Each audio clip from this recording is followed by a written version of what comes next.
A ver, si echamos un vistazo rápido, el chino y el japonés pues parecen casi hermanos, ¿verdad? Usan caracteres que son súper parecidos, sus historias están entrelazadas, pero ¿hasta qué punto se parecen de verdad?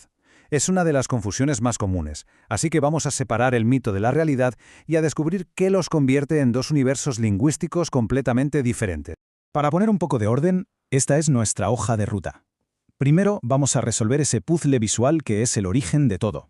Después nos meteremos a descifrar sus sistemas de escritura, escucharemos por qué suenan tan distintos y nos sumergiremos en sus gramáticas, que ya os adelanto, son como de planetas diferentes. También veremos cómo la cultura le da forma al lenguaje. Y, como no, responderemos a la pregunta del millón, ¿cuál es más difícil de los dos? Y aquí es donde empieza todo el lío. La razón por la que tanta gente los confunde es puramente visual. O sea, si se abre un libro en chino y otro en japonés, los ojos se van a topar con símbolos que parecen, y a veces son, exactamente los mismos. Mirad este ejemplo. Aquí ambas frases significan él fue a la tienda. ¿Veis ese carácter, tienda? Bueno, pues significa tienda y es idéntico en chino y en japonés. Y esto, claro, nos lleva a la pregunta clave. Entonces, la lógica parece decir, si comparten tantos caracteres, ¿podría una persona china leer un periódico japonés y más o menos entenderlo? ¿O podrían llegar a comunicarse por escrito sin hablar el idioma del otro? Y aquí llega la primera gran sorpresa de todas. La respuesta es un no rotundo. A pesar de esas similitudes que vemos por escrito, cuando se hablan son totalmente ininteligibles entre sí. Es como escuchar dos idiomas sin ninguna conexión aparente. Pensemos en ello de esta manera, que es una analogía perfecta. El inglés tomó prestadas miles de palabras del latín y del francés, pero eso no lo convierte en una lengua romance. Pues lo mismo pasa aquí. El japonés importó masivamente caracteres y vocabulario del chino, pero no pertenecen a la misma familia lingüística.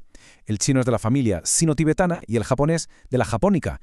Tienen un pasado muy compartido, sí, pero no un ancestro común.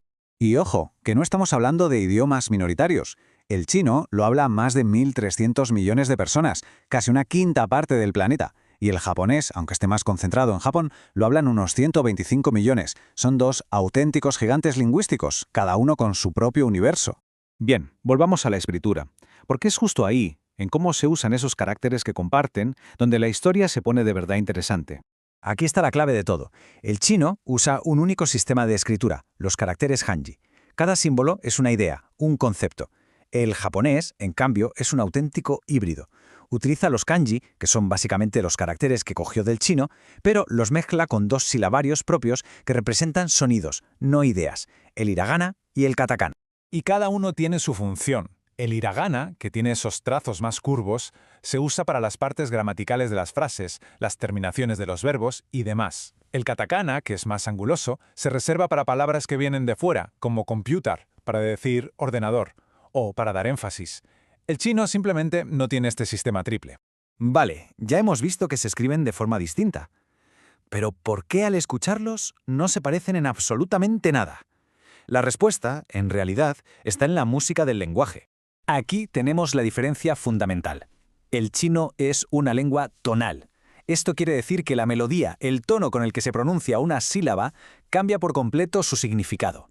No es como hacer una pregunta o una afirmación en español, es algo mucho más crítico. El japonés, por su parte, tiene un acento tonal. ¿La entonación importa? Sí, pero no es tan dramática. Por ejemplo, hashi puede ser puente o palillos dependiendo del acento, pero el contexto casi siempre te saca de dudas. Este es el ejemplo clásico que lo explica todo a la perfección. La sílaba ma, dependiendo de si la decimos con un tono plano, uno que sube, uno que baja y sube, o uno que baja de golpe, puede significar madre, cáñamo, caballo o regañar. Imaginad llamar a vuestra madre caballo por un simple error de entonación. Equivocarse aquí puede ser, bueno, bastante incómodo.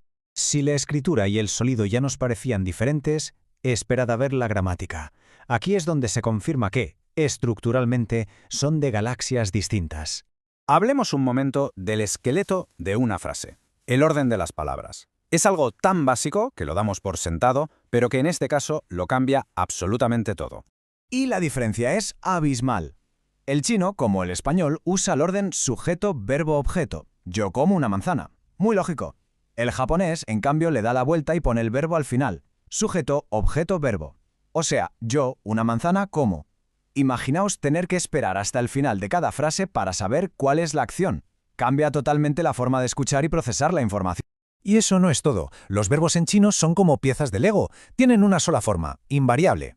Se dice comer y se le añade ayer o mañana para indicar el tiempo.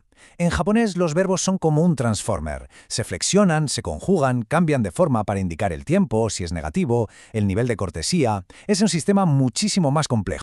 Un idioma es siempre un espejo de su cultura. Y es fascinante ver cómo las normas sociales y la historia han ido esculpiendo el chino y el japonés de maneras tan diferentes. Y aquí viene la gran paradoja. A pesar de todas estas diferencias que hemos visto, casi la mitad del vocabulario japonés moderno proviene del chino. Esta es la prueba definitiva de esa influencia histórica masiva. No son familia, pero durante siglos fueron vecinos muy cercanos. Y un dato curioso que puede causar más de un problema: los falsos amigos. El mismo carácter puede evolucionar de forma distinta. En chino, nian es una forma de referirse a una madre o mujer joven, pero en japonés significa hija. Imaginad la confusión que se puede liar. Y con todo esto sobre la mesa, llegamos a la pregunta del millón, la que se hace cualquiera que esté pensando en aprender uno de estos idiomas. Venga, ¿cuál de los dos es más difícil?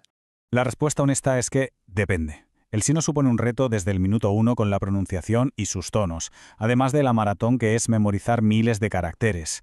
El japonés, en cambio, parece que empieza más suave, pero luego te golpea la complejidad de sus 3 sistemas de escritura, una gramática súper enrevesada y el keigo, que es todo un sistema de lenguaje honorífico que cambia cómo se habla dependiendo de la persona con la que se esté. Así que, al final, no son hermanos.